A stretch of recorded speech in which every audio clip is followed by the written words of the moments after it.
तो hello my dear student, तो आप कैसे हैं। उम्मीद करते हैं कि अच्छे होंगे और बोर्ड की तैयारी के लिए तत्पर होंगे। तो मैं आपके लिए हिंदी चैप्टर 3 का VVI ऑब्जेक्टिव प्रश्न लेके आया हूं, जो बोर्ड की दृष्टिकोण से काफ़ी ही महत्वपूर्ण है। तो समय को बर्बाद न करते हुए प्रश्न की ओर चलते हैं। तो 1 नंबर प्रश्न बोल रहा है, मैक्स मूलर को वेदांतियों का वेदांती किसने कहा। Option A Gandhi ji, option B Swami Vivekananda, option C Ambedkar, option D Gunakar Mule. तो मैक्स मूलर को वेदांती का वेदांती स्वामी विवेकानंद ने कहे थे, तो इसलिए सही आंसर बी हो जाएगा। तो अगला प्रश्न की ओर चलते हैं।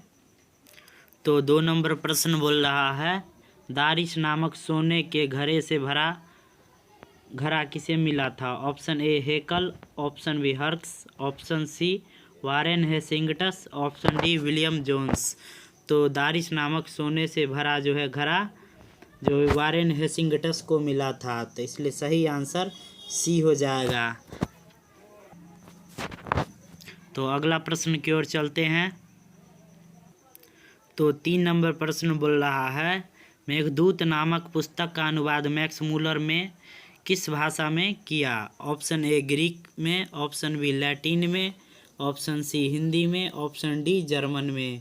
तो मेघदूत नामक पुस्तक का अनुवाद मैक्स मूलर ने जर्मन भाषा में किया था, तो इसलिए सही आंसर डी हो जाएगा। तो अगला प्रश्न की ओर चलते हैं।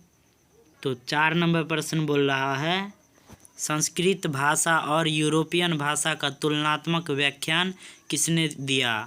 ऑप्शन ए मैक्स मूलर ने, ऑप्शन बी गुनाकर मुले ने, ऑप्शन सी नलिन विलोचन शर्मा ने, ऑप्शन डी अमीरकांत ने। तो संस्कृत भाषा और यूरोपियन भाषा का तुलनात्मक व्याख्यान जो है मैक्स मूलर ने किया था, तो इसलिए सही आंसर ए हो जाएगा। तो अगला प्रश्न की ओर चलते हैं। तो 5 नंबर प्रश्न बोल रहा है, कठ और केन उपनिषद का अनुवाद मैक्स मूलर ने किस भाषा में किया। ऑप्शन ए ग्रीक में, ऑप्शन बी जर्मन में, ऑप्शन सी हिंदी में, ऑप्शन डी लैटिन में। तो कठ और केन उपनिषद का अनुवाद मैक्स मूलर ने जर्मन भाषा में किया था, तो इसलिए सही आंसर बी हो जाएगा। तो अगला प्रश्न की ओर चलते हैं। 6 नंबर प्रश्न बोल रहा है, लिम्पेजिंग विश्वविद्यालय में मैक्स मूलर ने किस भाषा का अध्ययन किया। ऑप्शन ए हिंदी का, ऑप्शन बी जर्मन का, ऑप्शन सी संस्कृत का, ऑप्शन डी उर्दू का। तो लिम्पेजिंग विश्वविद्यालय में मैक्स मूलर ने संस्कृत भाषा का अध्ययन किया था, तो इसलिए सही आंसर सी हो जाएगा। तो अगला प्रश्न की ओर चलते हैं। तो 7 नंबर प्रश्न बोल रहा है, मैक्स मूलर की मृत्यु कब हुई। ऑप्शन ए 16 अक्टूबर 1901 को, ऑप्शन बी 20 अक्टूबर 1901 को, ऑप्शन सी 24 अक्टूबर 1900 ईस्वी को, ऑप्शन डी 28 अक्टूबर 1900 ईस्वी को। तो मैक्स मूलर की मृत्यु 28 अक्टूबर 1900 ईस्वी को हुआ था, तो इसलिए सही आंसर डी हो जाएगा। तो अगला प्रश्न की ओर चलते हैं। पारसियों के धर्म क्या नाम है। ऑप्शन ए बौद्ध धर्म, ऑप्शन बी जैन धर्म, ऑप्शन सी वैदिक धर्म, ऑप्शन डी जरथुस्त्र। तो पारसियों के धर्म का नाम जो है जैन धर्म है, तो इसलिए सही आंसर बी हो जाएगा। तो अगला प्रश्न की ओर चलते हैं। 9 नंबर प्रश्न बोल रहा है, जनरल कनिंघम का संबंध किससे है। ऑप्शन ए वनस्पति विज्ञान से, ऑप्शन बी भूविज्ञान से, ऑप्शन सी पुरातत्व से, ऑप्शन डी मनोविज्ञान से। तो जनरल कनिंघम का संबंध जो है पुरातत्व से है, तो इसलिए सही आंसर सी हो जाएगा। तो अगला प्रश्न की ओर चलते हैं। तो 10 नंबर प्रश्न बोल रहा है, 172 दारिश नामक सोने के सिक्का का घड़ा कहाँ मिला था। ऑप्शन ए दिल्ली में, ऑप्शन बी गांधीनगर में, ऑप्शन सी वाराणसी में, ऑप्शन डी श्रीनगर में। तो 172 दारिश नामक सोने के सिक्का का घड़ा जो है वाराणसी यानी उत्तर प्रदेश के वाराणसी में मिला था, तो इसलिए सही आंसर सी हो जाएगा। तो अगला प्रश्न की ओर चलते हैं। 11 नंबर प्रश्न बोल रहा है, महारानी विक्टोरिया ने नाइट की उपाधि प्रदान की। ऑप्शन ए मैक्स मूलर को, ऑप्शन बी अमरकांत को, ऑप्शन सी बिरजू महाराज को, ऑप्शन डी वाजपेयी को। तो महारानी विक्टोरिया ने नाइट की उपाधि अमरकांत को प्रदान की, तो इसलिए सही आंसर ए हो जाएगा। तो अगला प्रश्न की ओर चलते हैं। तो 12 नंबर प्रश्न बोल रहा है नालंदा विश्वविद्यालय कहाँ पर स्थित है। ऑप्शन ए बिहार में, ऑप्शन बी उत्तर प्रदेश में, ऑप्शन सी मध्य प्रदेश में, ऑप्शन डी गुजरात में। तो नालंदा विश्वविद्यालय बिहार में स्थित है, तो इसलिए सही आंसर ए हो जाएगा। तो अगला प्रश्न की ओर चलते हैं। 13 नंबर प्रश्न बोल रहा है नृवंश विद्या का संबंध किससे है। ऑप्शन ए वनस्पति विज्ञान से, ऑप्शन बी प्राणी विज्ञान से, ऑप्शन सी मानव विज्ञान से, ऑप्शन डी अंतरिक्ष विज्ञान से। तो नृवंश विद्या का संबंध मानव विज्ञान से है, तो इसलिए सही आंसर सी हो जाएगा। तो अगला प्रश्न की ओर चलते हैं।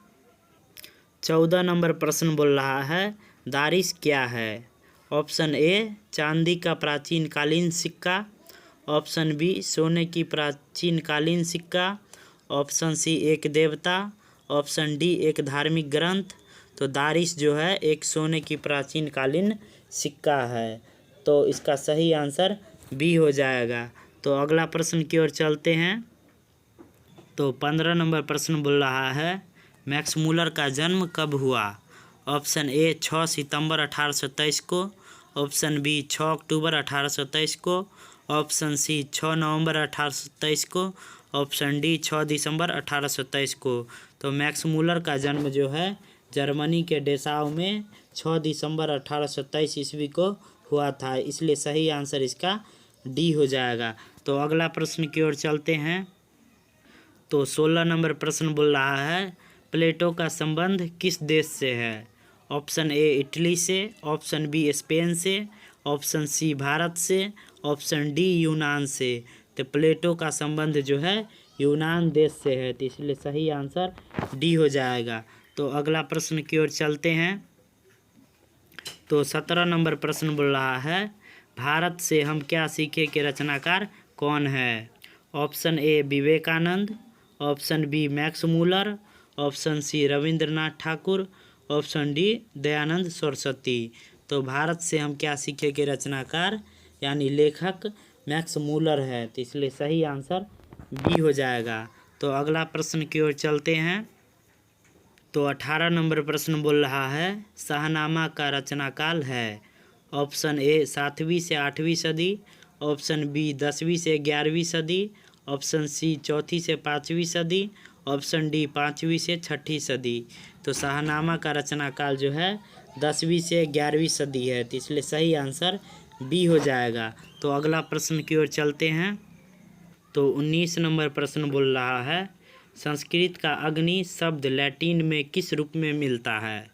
ऑप्शन ए एग्निस, ऑप्शन बी अग्निस, ऑप्शन सी इग्निस, option D ओग्निस।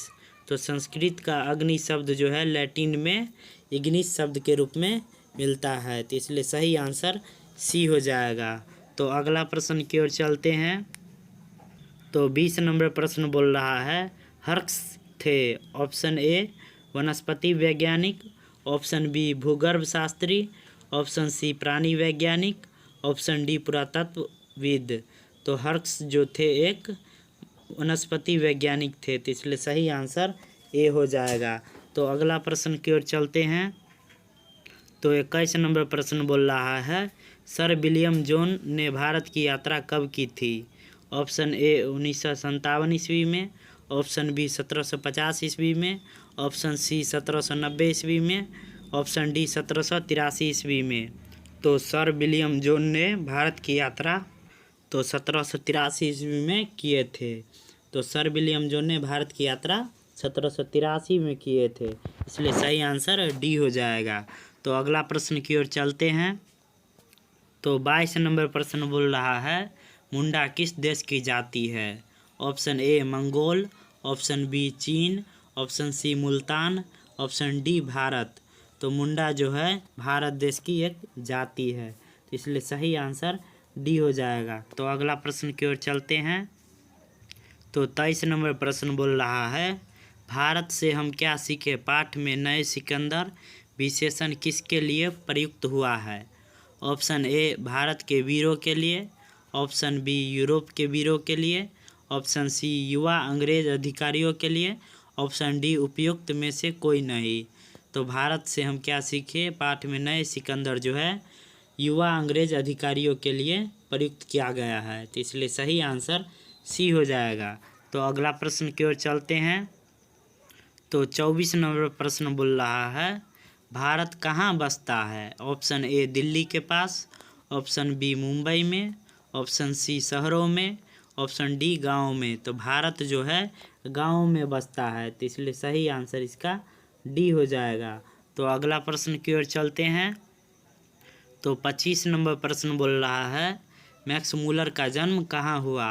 Option A Ratna park Nepal, option B Dessau Germany, option C Washington America, option D Delhi Bharat. तो मैक्स मूलर का जन्म जो है जर्मनी के डेसाउ में हुआ था, तो इसलिए सही आंसर बी हो जाएगा। तो अगला प्रश्न की ओर चलते हैं। तो 26 नंबर प्रश्न बोल रहा है वारेन हेसिंगटस था। ऑप्शन ए भारत का गवर्नर जनरल, ऑप्शन बी फारस का राजा, ऑप्शन सी महान दार्शनिक, ऑप्शन डी प्रसिद्ध समाज सुधारक। तो वारेन हेसिंगटस जो था भारत का एक गवर्नर जनरल था, इसलिए सही आंसर ए हो जाएगा। तो अगला प्रश्न की ओर चलते हैं। तो 27 नंबर प्रश्न बोल रहा है मैक्स मूलर के पिता का नाम क्या था। Option A Wilhelm Muller, option B Hastings Muller, option C Johnson Muller, option D Peter Muller. तो मैक्स मूलर के पिता का नाम विल्हेल्म मूलर था, तो इसलिए सही आंसर ए हो जाएगा। तो अगला प्रश्न की ओर चलते हैं। तो 28 नंबर प्रश्न बोल रहा है प्रत्न मानव का अर्थ है। ऑप्शन ए लघु मानव, ऑप्शन बी महामानव, ऑप्शन सी प्राचीन मानव, ऑप्शन डी निर्धन मानव। तो प्रत्न मानव का अर्थ प्राचीन मानव है, तो इसलिए सही आंसर सी हो जाएगा। तो अगला प्रश्न की ओर चलते हैं। तो 29 नंबर प्रश्न बोल रहा है किसे वाराणसी के पास सोने के सिक्के से भरा घड़ा एक मिला था। ऑप्शन ए वारेन हेसिंगटस को, ऑप्शन बी विल्हेल्म मूलर को, option C Friedrich Max Muller को, ऑप्शन डी इनमें से कोई नहीं। तो वारेन हेसिंगटस को वाराणसी के पास सोने के सिक्के से भरा एक घड़ा मिला था, इसलिए सही आंसर ए हो जाएगा। तो अगला प्रश्न की ओर चलते हैं। 30 नंबर प्रश्न बोल रहा है किसके अध्ययन क्षेत्र में भारत के कारण नवजीवन का संचार हो चुका है। ऑप्शन ए विधि शास्त्र, ऑप्शन बी नीति कथा, ऑप्शन सी भाषा विज्ञान, ऑप्शन डी दैवत विज्ञान। तो नीति कथा के कारण भारत का जो है अध्ययन क्षेत्र में नवजीवन का संचार हो चुका है, तो इसलिए सही आंसर बी हो जाएगा। तो बच्चों अभी तक आपने चैनल को सब्सक्राइब नहीं किए हो तो चैनल को सब्सक्राइब कर ले और बेल आइकन को भी प्रेस कर ले ताकि हर चैप्टर का वीडियो आपके पास तुरंत ही पहुँचे। थैंक यू, फिर मिलेंगे अगले चैप्टर में।